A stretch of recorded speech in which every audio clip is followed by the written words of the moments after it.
Ivanka tried to dismiss every problem, blaming African critics for propaganda. Jasmine waited, then asked one quiet question that took all the noise away. It was a bright afternoon in Washington, D.C., the kind of day that felt charged with anticipation. The city was buzzing, not because of politics for once, but because of a rare event that promised to bring together two very different worlds. On the stage that day were Ivanka Trump and Congresswoman Jasmine Crockett.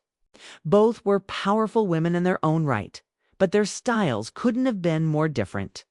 Ivanka was elegance and composure personified. Dressed in a fitted white suit, her expression calm, her tone always controlled.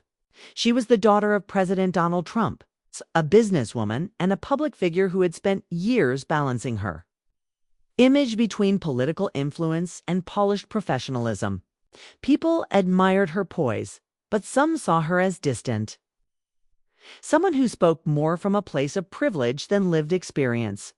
Across from her sat Jasmine Crockett, sharp, confident, and unafraid to speak the uncomfortable truth. She had built her career on passion, purpose, and standing up for those who often felt ignored by power. With her bold voice and fiery personality, Jasmine represented a new generation of leadership, one that wasn't afraid to call things as they were. The event, titled Women in Leadership, Building the Future Together, was meant to be a celebration of progress. But even before it began, everyone in the audience sensed that something more intense was about to unfold. The seats were packed, the cameras were rolling, and the energy in the room felt electric, a mix of curiosity and tension. The moderator introduced both women with praise, highlighting their achievements. Ivanka smiled gracefully and gave a polite nod. Jasmine, on the other hand, folded her hands and looked directly into the crowd, as if preparing to speak not to them, but with them. When it was Ivanka's turn to speak first, she stood and began in her usual composed tone. "Leadership," she said softly, "is about grace, vision, and understanding the power of patience." Her voice was steady, her words carefully chosen. She spoke about her experiences working with her father in the White House, her efforts in supporting small businesses, and her belief that progress comes through unity and discipline. Her points were polished and diplomatic, the kind of language that usually kept audiences calm and agreeable. She talked about the importance of family values and how women could balance both strength and tenderness in leadership. Every sentence sounded like it had been practiced, almost rehearsed to perfection. But as she continued, some people in the audience began to shift slightly in their seats.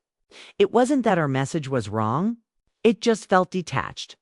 While she spoke about empowerment, many couldn't ignore the gap between her words and the reality they lived every day.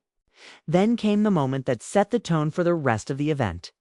The moderator turned to Jasmine Crockett and said, "Congresswoman, how would you respond to that?" Jasmine didn't rush. She took a brief pause, adjusted her mic, and smiled faintly before standing. Her presence alone demanded attention. When she began to speak, her voice was full and grounded, the kind that carried emotion without needing to shout. She started by agreeing that leadership does require patience, but she quickly shifted the focus. "Patience," she said, "means nothing if people are waiting for promises that never come true." The audience immediately straightened up. Jasmine went on to talk about the problems people were facing daily: rising costs, struggling families, and the growing divide between those in power and those trying to survive. Unlike Ivanka, she didn't quote statistics or policy terms. She told real stories of people she'd met, of single parents juggling two jobs, of young students who had dreams but no opportunities. She spoke from the heart, and the crowd could feel it. There was honesty in her words that didn't need polish. As Jasmine spoke, Ivanka sat with her usual composed look, though there was a flicker of discomfort in her eyes. She wasn't used to being challenged so directly in such a public space. Jasmine's words weren't rude or aggressive. They were just deeply real. When Jasmine finished, the room broke into applause. It wasn't loud or chaotic. It was the kind of applause that came from people who had been waiting to hear something genuine. But the story didn't end there. As the clapping died down, Ivanka leaned forward, her smile tightening. The audience didn't know it yet, but she was about to interrupt to take back control of the narrative.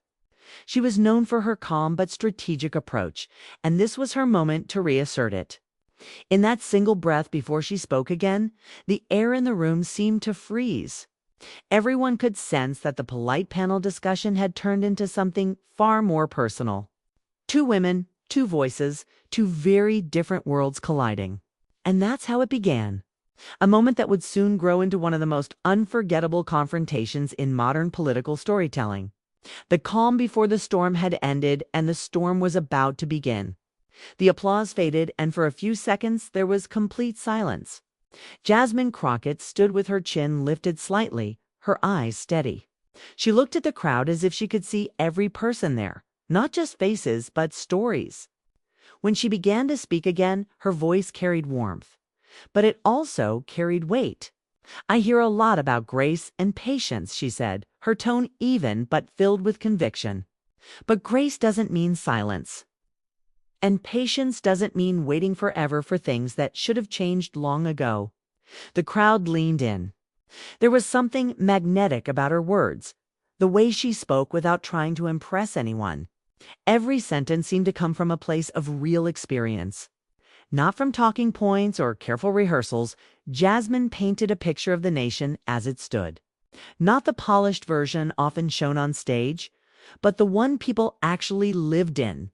She talked about families juggling rent and bills, about young people losing faith in promises, about small towns forgotten after elections. Leadership, she continued, isn't about photo opportunities or polished speeches. It's about rolling up your sleeves and getting dirt under your nails, if that's what it takes to help people. A few heads nodded in the front row. A woman in the audience wiped away a tear.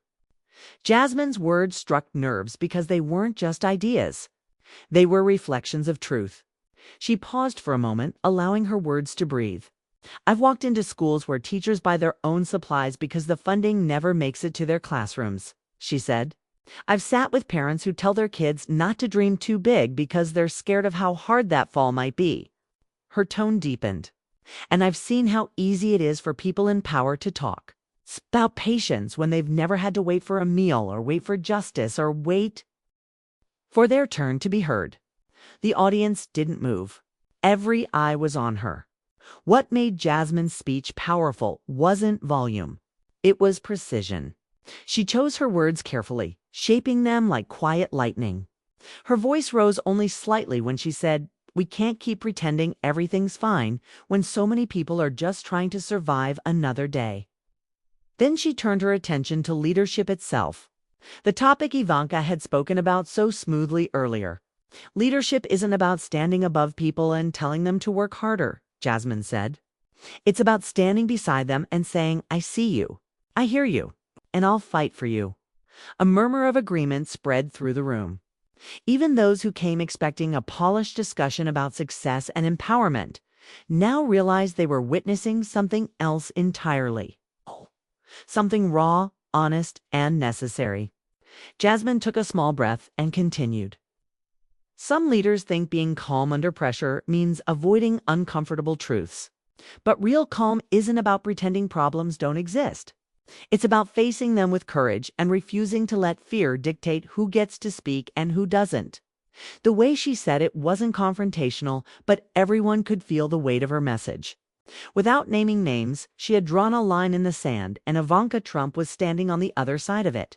Still, Jasmine didn't rush to attack. She kept her focus on the people in front of her, not the woman across from her. "We talk about opportunity," she went on. "But opportunity without fairness is just a dream for some and a struggle for others.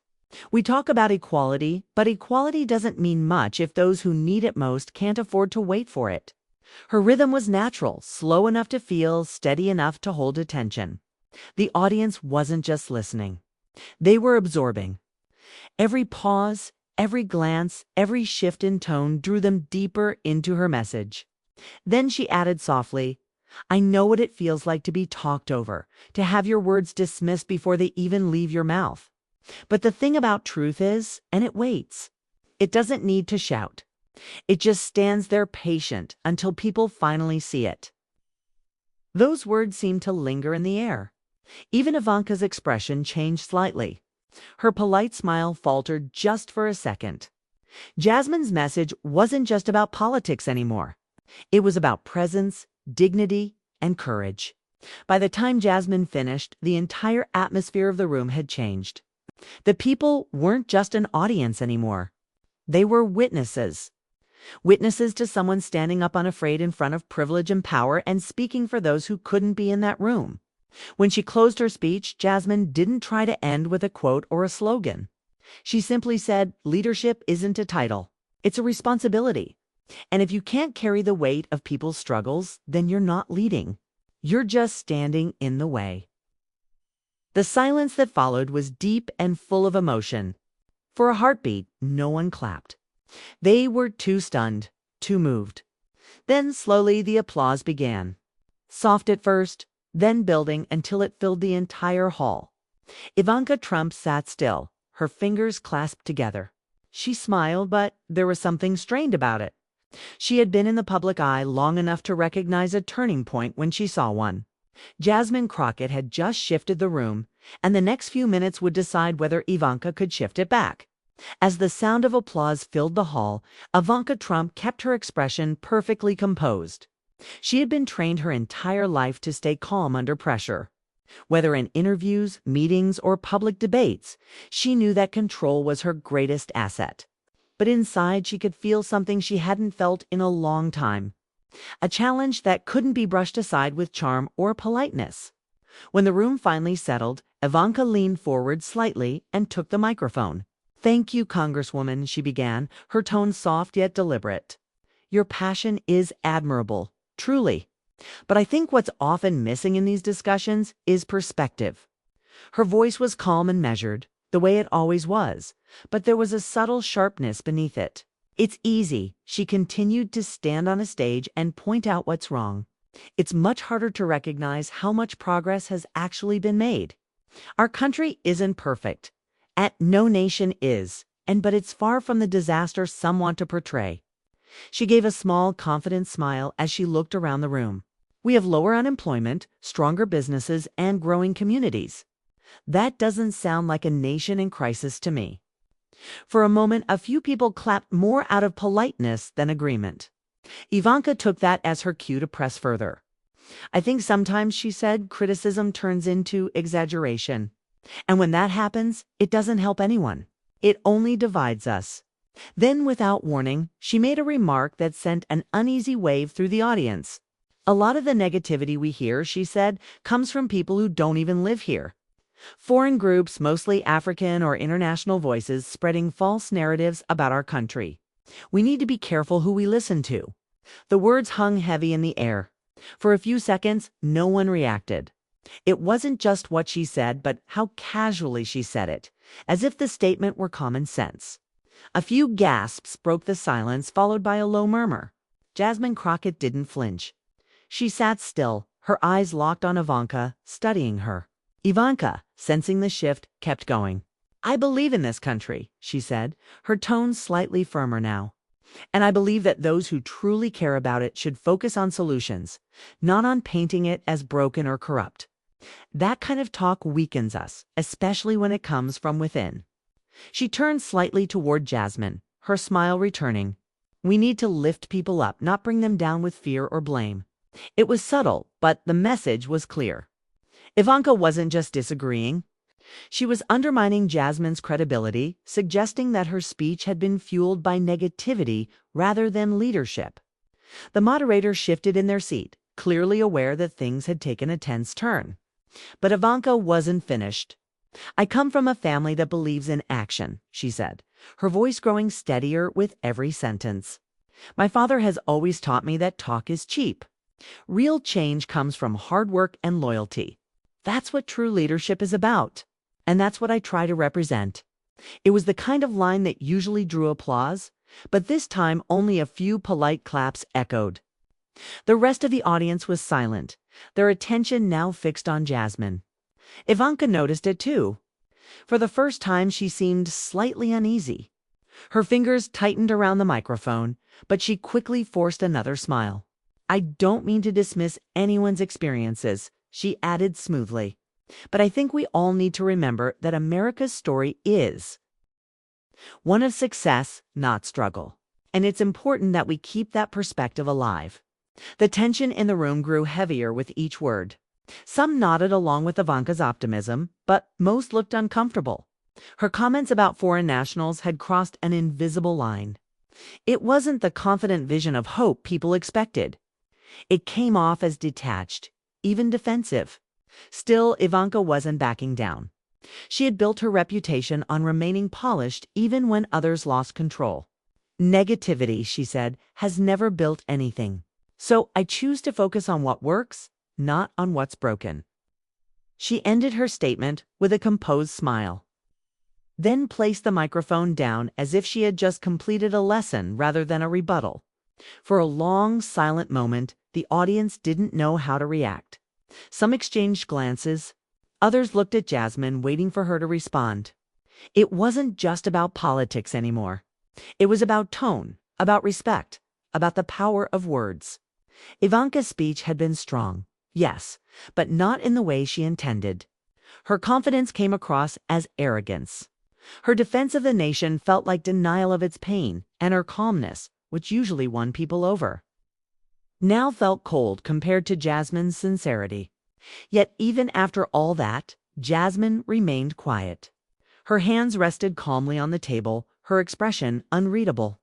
It was as if she were waiting, not out of hesitation, but strategy. Ivanka glanced at her, perhaps expecting an immediate retort. But Jasmine didn't move. She simply smiled faintly, her silence louder than any interruption could have been. That quiet confidence unsettled Ivanka more than any argument could. She had thrown every well-practiced phrase she had. And somehow, Jasmine's stillness had turned the spotlight right back onto her. The clash wasn't over. In fact, it was only just beginning. But in that moment, everyone watching realized something crucial. Ivanka might have the microphone, but Jasmine had the room. The silence that followed Ivanka's speech wasn't the kind of silence that comes from respect. It was the heavy, charged kind, the kind that comes right before a storm. The air seemed thick with expectation. Every eye in the room turned toward Jasmine Crockett, waiting for her to respond, but she didn't, at least not right away. Instead, Jasmine sat still, her hands folded lightly in front of her. Her expression was calm, but her eyes told a different story. They weren't angry, they were calculating. She knew exactly what Ivanka had done. The remarks about foreign nationals and the polished dismissal of negativity weren't just words. They were meant to undermine her, to make her look emotional, ungrateful, and out of touch with real leadership. Jasmine understood something Ivanka didn't. Sometimes silence is louder than a speech. As the seconds ticked by, the room grew more uncomfortable. Ivanka shifted slightly in her chair, trying to maintain her poised look. The moderator looked from one woman to the other, unsure whether to move on or let the tension breathe. Finally, Jasmine lifted her microphone. Her voice, when it came, was quiet, almost too quiet. "You know," she began, "there's something powerful about perspective." The audience straightened up instantly. Her tone was calm, but it carried a kind of strength that made people lean in to hear. "Perspective," she continued, "depends on where you're standing. From a penthouse, the world can look perfect. But if you're standing in the street, breathing in the dust, it's a very different view." The crowd murmured softly, recognizing the meaning behind her words. Jasmine looked toward Ivanka with a small, respectful smile. "You talk about progress. And yes, some progress has been made, but let's be honest about who that progress has reached. When you say everything's fine, I can't help but wonder, fine for who?" Her words didn't carry bitterness. They carried truth. And truth has a way of cutting through even the most practiced politeness. She turned her gaze back to the audience. "Some of you here know what it's like to wait. To wait for fairness, to wait for recognition, to wait for your hard work to mean something. You've been patient, haven't you?" A wave of agreement moved through the crowd, quiet but unmistakable. Jasmine continued, her tone steady. "People keep telling you to wait for change, to wait for things to get better, to be patient. But patience without progress isn't strength. It's suffering disguised as virtue. Ivanka tried to maintain her composed expression, but her jaw tightened ever so slightly. Jasmine saw it, and she knew this was her moment. Then, almost casually, Jasmine added, "You mentioned misinformation earlier. You said people from Africa or other nations are spreading false stories about this country." She paused, letting the weight of this statement settle. "That's interesting because I've met people from those places. They aren't spreading lies. They're just telling their truth. The kind of truth that makes the comfortable uncomfortable." The crowd reacted again, not loudly, but with a low hum of approval. Jasmine's control of the room was complete now, but she wasn't done. She looked back at Ivanka, her tone suddenly gentler. "Since you care about truth, Ivanka, let me ask you something honest." She paused again, and the room went still. "Tell Baron you're his real mom." Gasps rippled through the audience like a shockwave. For a split second, no one breathed. Even the air felt frozen. Ivanka's face went pale. She blinked, caught off guard in a way that words couldn't hide. Her hand twitched near the microphone as if she wanted to respond instantly, but nothing came out. The calm mask she wore so well began to crack. Jasmine didn't move. Her expression stayed neutral, almost serene. The power in her voice came not from aggression, but from certainty. She wasn't taunting, she was exposing, and the entire audience could feel it. Ivanka finally gathered herself, forcing a shaky smile. "I'm sorry," she said lightly, though her voice trembled just enough to betray her. "That's a rather personal and baseless statement. And frankly, it says more about you than it does about me." Jasmine tilted her head slightly, unfazed. "Maybe," she said calmly, "but you seemed so sure about other people's stories. I just wanted to see how it feels when someone questions yours." The room erupted, not in laughter, but in the kind of stunned reaction that happens when something real pierces through the surface. Even those who had come in skeptical of Jasmine now saw her differently. She wasn't just bold, she was fearless. Ivanka tried to recover, deflecting with a light chuckle. "I prefer to keep my family out of politics," she said. "But it's interesting how quickly some people will reach for rumors when they run out of reason." Jasmine smiled faintly. "Oh, I have plenty of reason," she replied. "And I don't need rumors. I deal in reality, the kind most people can't afford to ignore." That was it. The moment when the balance of power shifted completely. Ivanka had walked into this discussion thinking she could outtalk her opponent with experience, confidence, and charm. But Jasmine had something. Stronger, timing, presence, and truth. She waited. She listened. And when she finally struck, it wasn't loud or messy. It was precise. That was the turning point. When Ivanka Trump, known for her composure, found herself speechless. And Jasmine Crockett, with nothing but patience and truth on her side, had just taken control of the entire room. The room had fallen into an uneasy silence after Jasmine's sharp question. Every person present felt the tension rippling through the air, invisible yet undeniable. Ivanka Trump, usually unflappable, had been caught off guard. Her polished confidence faltered for just a moment, and that single moment changed everything. She tried to recover, forcing a smile that didn't quite reach her eyes. "That was quite the creative question," she said, her voice coated with a thin layer of humor that no one found funny. "But let's be serious here.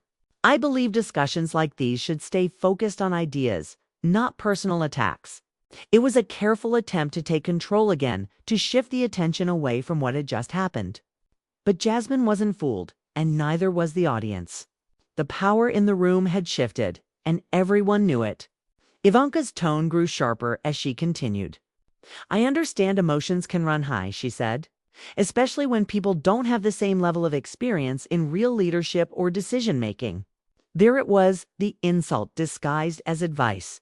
A faint murmur rippled through the audience. Ivanka was trying to paint Jasmine as emotional, inexperienced, maybe even unqualified. It was a tactic she'd used before, graceful on the surface, dismissive underneath. But Jasmine Crockett had been underestimated her entire life, and she knew exactly how to handle it. She took her time before replying, her calm presence making Ivanka's polished aggression seem even more hollow. Experience, Jasmine said softly, isn't just what happens in boardrooms or private meetings. Experience is what you learn when the system doesn't work for you and you still find a way to survive. Her voice grew stronger. You see, some of us don't get invited to the table. We have to build our own piece by piece, while others are born sitting at it. The audience stirred, their energy rising again. Ivanka crossed her legs, her expression tightening. Well, she said with a touch of arrogance, maybe if people worked harder instead of blaming others, they wouldn't have to build anything. That was the moment the audience turned. The polite atmosphere dissolved. It wasn't anger, it was disbelief. People exchanged looks, their faces reflecting disappointment. What had once sounded confident now came across as out of touch. Jasmine didn't miss a beat. She nodded slowly as if she had expected that response all along. "You're right," she said, her tone deceptively calm. "People do have to work hard, but it's a lot easier to talk about hard work when you start on third base." Laughter and applause burst from the crowd. Not mocking, but relieved, as though someone had finally said what they were all thinking. Ivanka's cheeks flushed slightly, and she straightened her posture. She tried to fire back. "I didn't come here to be insulted," she said stiffly. "I came here to uplift women and talk about solutions, not to engage in petty remarks." Jasmine smiled. That same slow, deliberate smile that always meant she was about to make her point. And yet, she replied, "You've managed to insult a whole lot of people who don't have your privilege. Funny how that works." Ivanka's jaw tightened again. She shifted her weight, clearly uncomfortable. "Privilege is an excuse people use to justify failure," she said coldly. The crowd gasped. The line was too harsh, too blunt. What was meant to make her sound strong only made her sound cruel. Jasmine let the silence stretch before responding. "If that's what you believe," she said softly, "then maybe you've been privileged for so long you forgot what struggle looks like." The words hit like thunder. Ivanka's composure cracked further. She tried to laugh it off, but her voice wavered. "You really think you can define me? You don't know where I come from." Jasmine's eyes didn't move from hers. "Oh, I know enough," she said quietly. "Enough to see fear when it's trying to hide behind a smile." Ivanka blinked. She opened her mouth as if to respond, but no words came. Jasmine turned back to the audience, her tone measured but cutting. "I don't say this to embarrass anyone," she began. "I say this because truth doesn't need permission. When someone uses their power to look down on others, they forget that the ground they're standing on was built by those same people they dismiss." The room erupted in applause again, louder this time. Ivanka's expression hardened, but there was no recovering now. The audience wasn't on her side anymore, and then Jasmine delivered her final line. The one that would stay in everyone's mind long after the event ended. She looked straight into the cameras, then spoke as if addressing someone far beyond the room. "If Barron needs proof," she said firmly, "come to me." The words were soft, but they landed with the weight of a hammer. The audience gasped once more, then fell completely silent. Ivanka's face turned pale. She looked stunned, not just by the boldness of the statement, but by the certainty behind it. Jasmine didn't raise her voice, didn't gloat, didn't linger. She simply placed the microphone down and took a small step back, her presence unshaken. The power of her restraint made her words echo even louder in everyone's mind. Ivanka tried to regain her footing, forcing a brittle laugh. "That's absurd," she said quickly. "Completely absurd." But her voice had lost its confidence. Jasmine didn't reply. She didn't have to. The moderator quickly tried to close the discussion, thanking both speakers, but the audience's attention was fixed entirely on Jasmine Crockett. She had entered the room as a challenger. She was leaving it as the victor, not because she shouted the loudest, but because she stood her ground when it mattered most. Ivanka Trump had tried to outtalk Jasmine Crockett, but by the end, it was clear Jasmine didn't need to outtalk her. She simply needed to outthink her, outlast her, and let truth do the rest.